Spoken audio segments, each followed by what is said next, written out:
pertanyaan saya itu satu atau dua langkah sebelum itu kejadian. Apa kira-kira tanda-tanda kita harus mencuri start sebelum kejadian, ya, sebelum kejadian.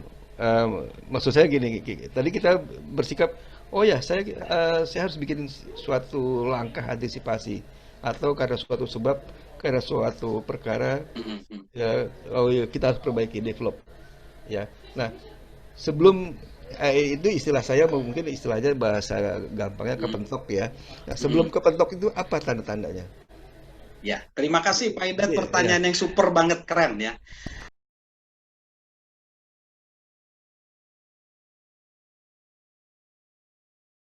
Di chat ini ada satu pertanyaan ya.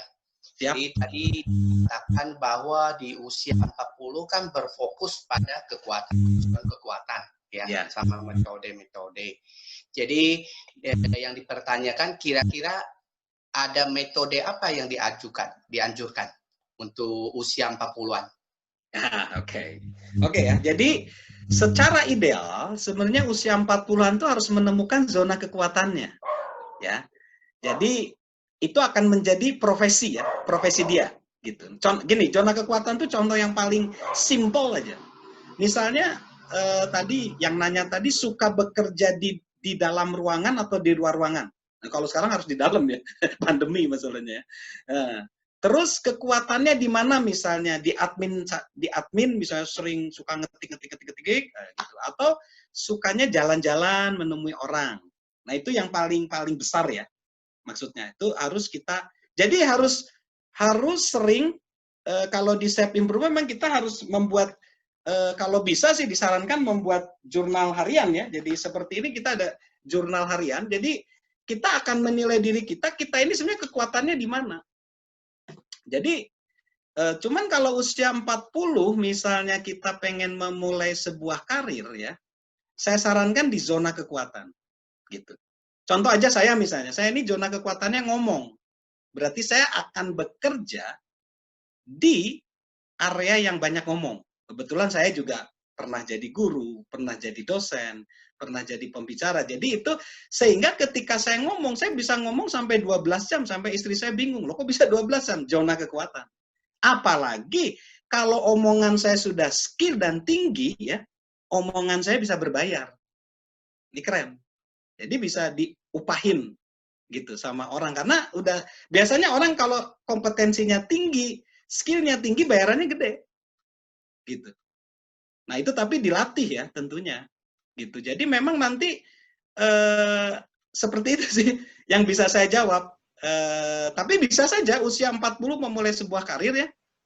Tapi cepet-cepet tuh di zona kekuatannya supaya nanti di usia 50-60 dia sudah punya manfaat dari karir atau profesi dia. Nah, jangan pernah kita menjadi profesi bukan di zona kekuatan kita. Itu sengsara sekali hidup kayak gitu. Sengsara sekali. Ya. Karena jadi berat. Ini Gitu. Pak, Pak dosen ini saya Pak dosen. Sorry. Oh, Pak Thompson siapa? Ini mantan mahasiswa saya ini. Ya, siap. Pak Thompson siapa? Karena usia 40 Pak sekarang ini Pak. Wah, jadi dikasih tahu tuh usianya. Tapi wajahmu kayak 30 Pak dari Thompson. ini tadi pertanyaan dari Pak Thompson, makanya kita biar interaktif ditanya langsung aja. Siapa? Pak Thompson siap. Metodenya ada nggak kira-kira Pak di self improvement ini Pak? Yang memang mungkin di lain waktu bisa disampaikan. Bisa. Ada Pak metodenya. Namanya metodenya mentoring Pak. Oh, Mentoring. Jadi mentoring tuh gini isinya saudara. Yang pertama, langkah pertama kita harus jadi model dulu ya. Jadi role model.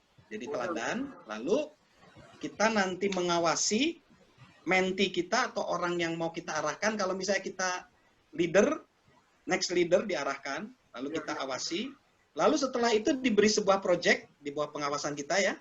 Kita evaluasi. Setelah dievaluasi kita lepas ya. Dilepas tapi masih di bawah pengawasan. Dia sendiri, project sendiri. Lalu setelah itu dia mandiri. Nah, dia akan jadi mentor lagi, dia jadi leader lagi. Jadi itu berlipat ganda, nanti akan ada SDM-SDM unggul, gitu Pak Thompson. Jadi harus bisa ke arah sana ya Pak ya? Ya, jadi akan ada 5 step. Nanti Jadi kira-kira ada sesinya itu Pak ada. ke depan ya, Bia- Pak. Ya, biasanya kalau mentoring itu biasanya seminggu sekali ya. Tapi kalau di kantor ya, itu bisa setiap hari atau kita janjian sama yang mau kita jadikan next leader atau jadi pemimpin atau jadi pengganti kita. Karena gini, di dalam self improvement kita harus tahu ya bahwa hidup kita ini kan cuma sementara ya. Kita harus menyiapkan next generation gitu. Nggak bisa kalau cuma kita saja ya. Justru kalau dalam self improvement kalau kita tidak berbagi pada sesama, justru akan merusakkan kepribadian kita ini. Karena kodratnya manusia itu berbagi, Pak Thompson. Bermanfaat ya Pak. Gitu. Bermanfaat, harus bermanfaat. Kasih, Pak, Itu salah satu tolok ukur kesuksesan itu bermanfaat bagi sesama. Minimal bagi istri, bagi suami, dan bagi anak-anak dan anak cucu gitu ya. Keluarga inti dulu, baru nanti ke pekerjaan kita, ke bisnis kita, dan ke yang lebih luas. Oke, makasih Pak Dosen. Ya, makasih. Terus. Silakan yang lain. Oke, silakan yang lain. Maria, bisa langsung tanyakan? Maria Francisca, silakan. Nah, ini sudah mic-nya. Silakan. Ya Pak Miki. Sister Maria. Siap. Saya start video dulu. Terima kasih ini. kesempatannya Pak Ya. Simbolon. Siap. Menarik sekali. Ya. Saya tadi tertarik di slide awal ya Pak ya. Ya. Bapak kan sukses garis miring bahagia. Nah, pertanyaan mendasar. Apakah sukses sama dengan bahagia? Itu nomor 1. Ya. Terus yang kedua, di usia 50 tahunan, itu kan tadi tahapannya kita sudah sampai ke bermaknaan hidup ya, kalau nggak salah itu tadi. Nah, apakah kebermaknaan itu bisa diartikan bahwa manusia itu nggak butuh materi gitu. Jadi yang penting happy aja gitu. Oke, itu Pak. Terima kasih. Terima kasih, Sister Maria. Jawabannya menjebak ya. Ya. Tetap butuh materi, Bu. Butuh materi. Tetap. Kita butuh kuota nih untuk Zoom meeting. Ya, butuh kuota. Keren.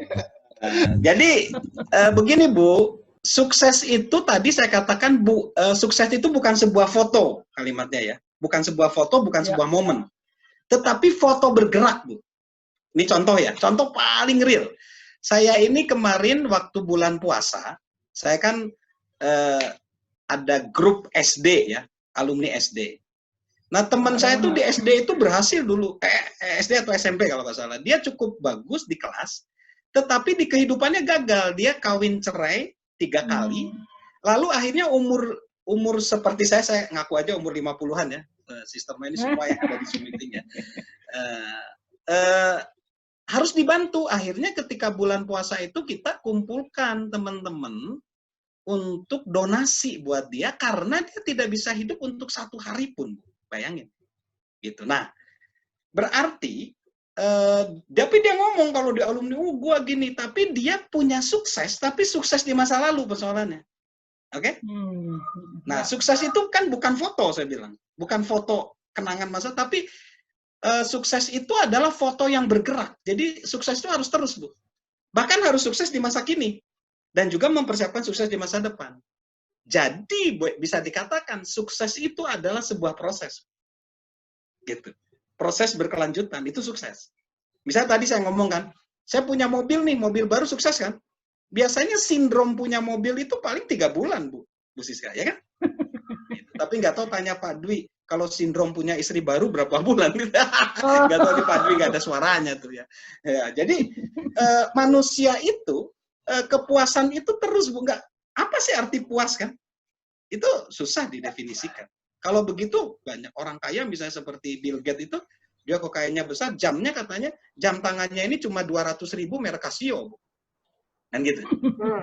Oke, jadi kebahagiaan itu menurut saya 3 itu. Tapi bisa nanti dari Pak Hidayat, dari Bu Ana, dari siapa kita bisa tukar pikiran ya. Kebahagiaan itu cukup kita tahu tujuan hidup kita apa. Ya kan? Lalu potensi kita terus digali, dan kita bermanfaat bagi sesama. Tapi kalau soal materi, Bu, setahu saya tadi, saya sebut tadi, kalau potensi kita sudah maksimal, Bu, lalu kita excellent, ya orang bisa bayar mahal lah, Bu.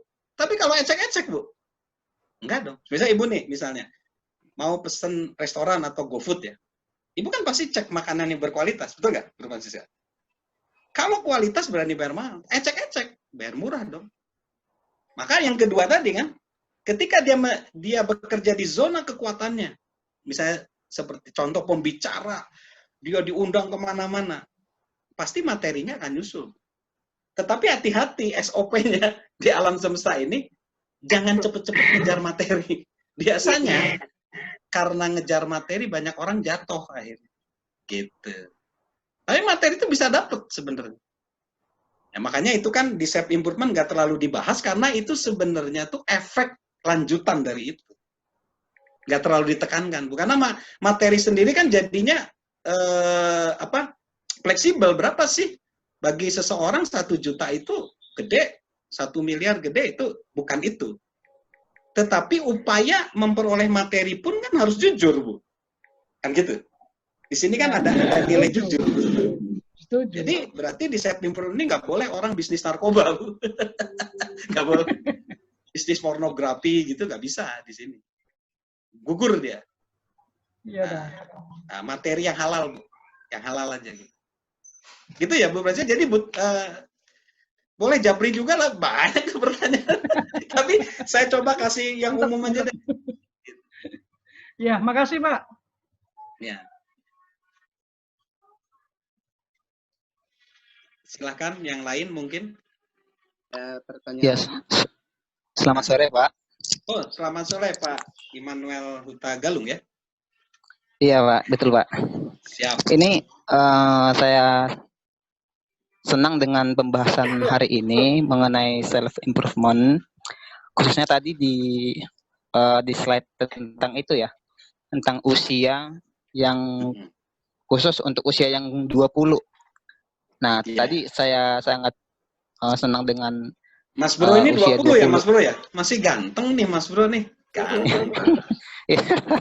Ya, terima kasih Pak. Ya, untuk usia yang ke-20, penyelarasan ya.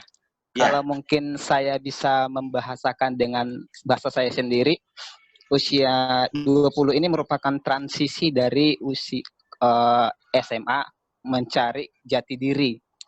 Mencari jati diri. Nah, pertanyaannya begini Pak. Pertanyaan saya begini. Bagaimana jika seseorang yang ingin mencari jati diri di masa transisi ini, khususnya di dalam kesuksesan ke depan, terus dia mengalami benturan dengan sikap pesimis. Nah, terus sehingga membawa dia kepada kemunduran ya, mengalami kemunduran karena sikap pesimis itu dia tidak ada semangat lagi kan gitu. Nah, pertanyaan saya, hal apa yang dapat kita lakukan untuk hal kecil untuk membangkitkan dia daripada sikap pesimis yang dia alami itu? Begitu Pak. Iya. Terima kasih, pertanyaan yang bagus dan semua orang alami ya. Jadi gini, iya, Pak. Penting di self improvement, setiap orang tuh punya potensi ya tadi ya. Ya, saya nyebutnya ada satu benih yang ditanamkan oleh ilahi tadi, oleh Tuhan. Dan setiap manusia itu berhak sukses. Nah, ini pegang dulu ya. Setiap manusia itu diciptakan untuk sukses. Untuk berhasil.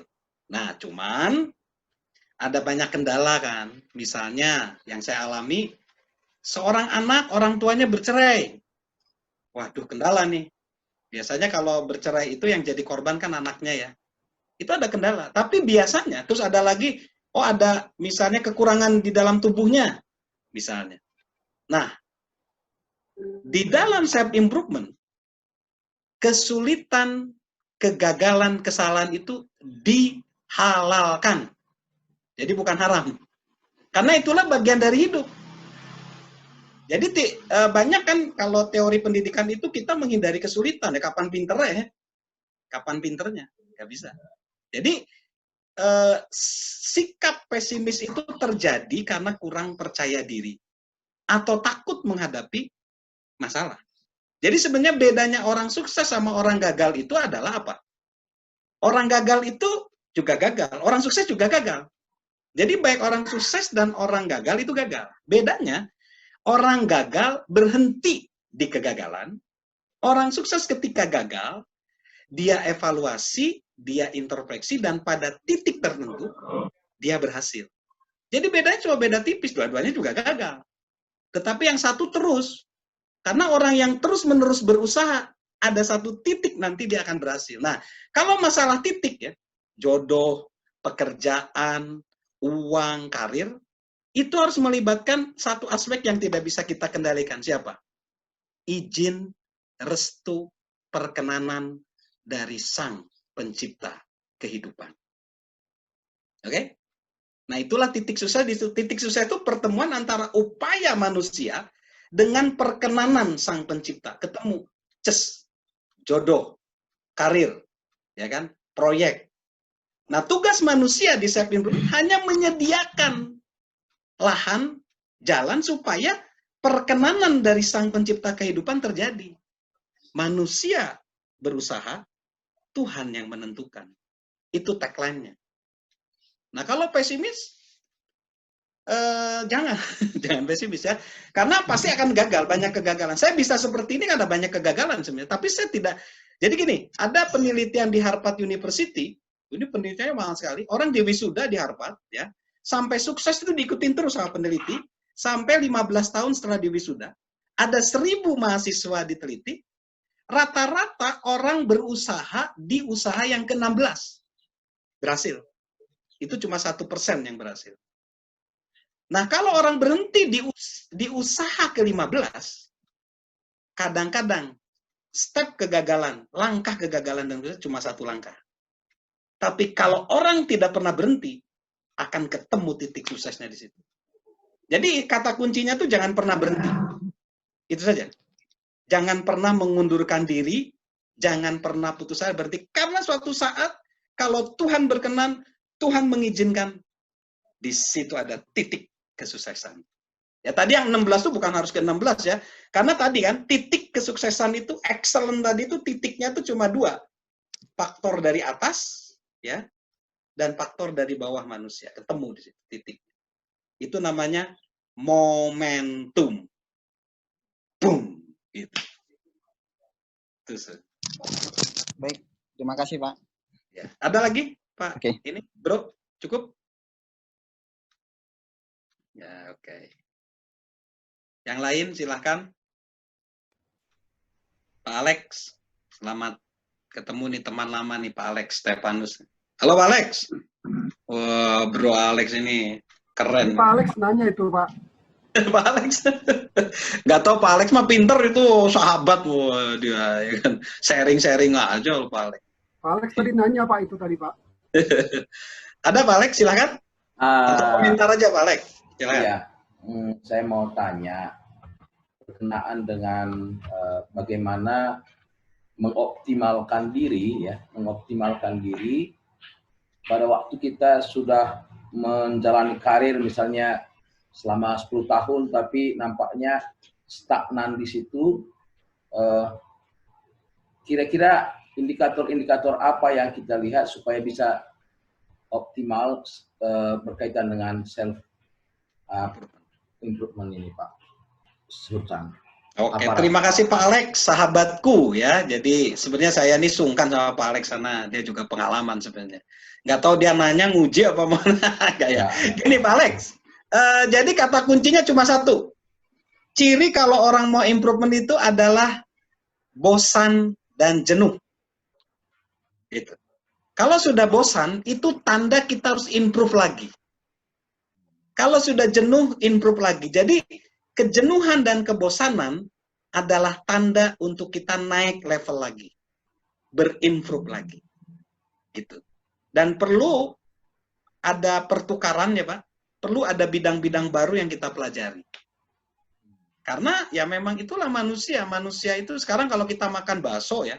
Bakso terus tiap hari jenuh Pak. Sekali-kali kan makan apa capcay gitu ya. Makan tahu gitu kan.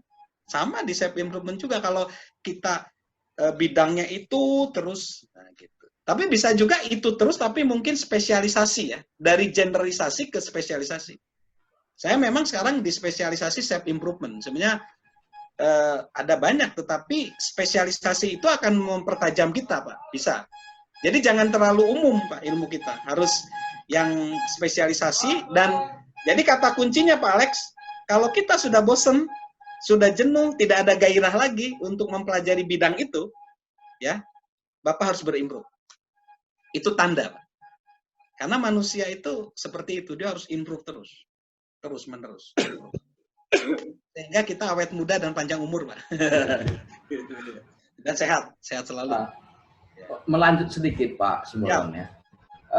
Berkenaan dengan itu, kadang-kadang kan kita mau improve, tapi ada aspek lain yang kadang-kadang menekan kita, istilahnya, ataupun pandangan orang, sehingga akhirnya kita bertahan di situ. Kira-kira ini bagaimana pola pikir kita, Pak? Ya. Supaya paradigma kita, kadang-kadang kan banyak aspek yang membuat kita ini akhirnya tidak bisa bergerak jadinya. Padahal kita udah tahu ini harus begini gitu. Kira-kira Pak Simbolon punya tip nggak? Ya. Jadi itu kata kuncinya, Pak, di self improvement, jangan mau diberi batasan sama orang, Pak.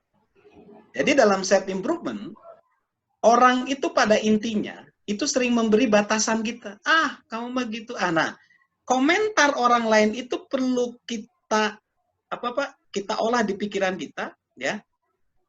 Kita harus berkumpul sama orang-orang yang tidak membatasi kita, Pak. Tadi kan saya ngomong di awal, sebelum Zoom meeting dibuka, misalnya kalau kita skala 0 sampai 10 gitu ya. Ini Pak Alex ini udah 8 kan, Pak ya? Bapak kan pengen 9 kan ya?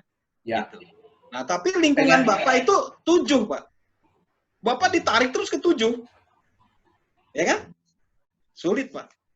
Sulit itu. Jadi, maka di self improvement kita juga nanti akan ada materi membangun lingkungan yang positif, Pak. Gitu. Nah, tapi kalau ditarik lagi Bapak udah 8 jadi 6 ya.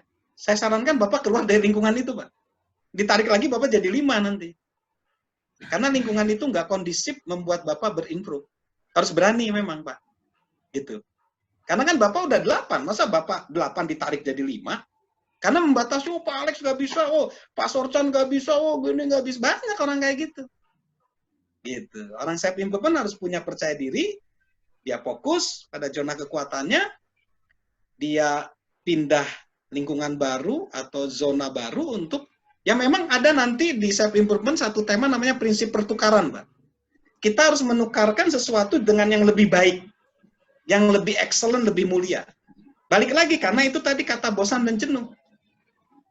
Saya yakin kayak orang-orang yang udah 10 tahun, 15, 20 tahun, masa nggak jenuh? Gitu ya. Nah, kalau nggak jenuh berarti dia berimprove. Akhirnya kalau orang jenuh itu suka marah-marah, Pak. Suka berpikir negatif sama orang, nggak bahagia, ya kan? Kalau orang Jawa di sini, saya tinggal di Jawa, nesu, gitu. Tidak berpikir positif, nanti ngeritik pemerintah, ngeritik lingkungan dan segala macam, nggak kondusif.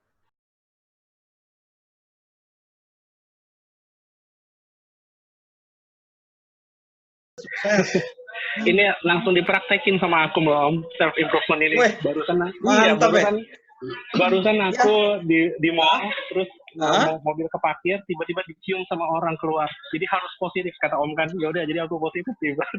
Makanya tadi sempat keluar juga. Weh, mantap, Mas Faiz, keren. Langsung self improvement nih, langsung bahagia ya dirimu ya. Keren, Mas Faiz. Kalau dipikir dari negatifnya kan pasti kita kesel, kita apa, tapi yang ini musibah, dia juga seperti dan tanggung jawab juga, ya sudah. Ya udahlah. Thank you Om, thank you. Weh, mantap Mas Faiz ini. Ya, kesulitan itu kalau kita bisa mengambil manfaat dari kesulitan, disitulah kesuksesan.